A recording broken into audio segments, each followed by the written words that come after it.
जैसे कि दोस्तों आज का चटपटा रेसिपी है। क्या है रेसिपी? तो रेसिपी क्या है? छिछरा। दोस्तों आज छिछरा बनने वाला है। तो ये काफी अनोखा नाम है और इसको बेंगली में जानते हैं, तो मैं बेंगली में बताती हूँ। ये आज के আমরা छिछरा রান্না করব।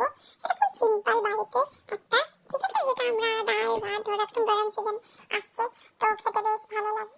তো আমি এক এক করে তরকারি ধুচ্ছিলাম। তো এই যে আমি ধুচ্ছিলাম না, ধুচ্ছিল আমার মা। তো দেখছো কত সুন্দর করে ভাজছে, সব আমি কত সুন্দর করে ধুলাম, এডিট করলাম।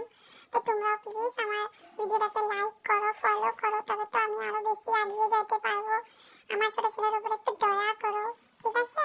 আর দেখছো কত সুন্দর করে আমার মা বেগুন ভাজছে, একটু কোনো পুরায়নি। সত্যি কি অসাধারণ রান্না করতে পারে, কি কি দিয়ে রান্না করে, আমাদেরকেও শেখা উচিত এভাবে।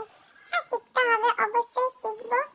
তো দেখো কত সুন্দর করে রান্নাটা ভেজে নিয়েছে, সব এক এক করে ভেজে নিতে হবে তরকারির মধ্যে। আর লাস্টে বড়িটাও ভাজতে হবে ভালো করে, তারপরে আলুও ভাজতে হবে। আমি এখানে কি কি দিয়েছি আমি বলে দিচ্ছি। আমি এখানে আলু দিয়েছি, তারপরে কচু দিয়েছি, তারপরে আমি দিয়েছি সজনার ডাঁটা, তারপরে আমি দিয়েছি মূলো, একটু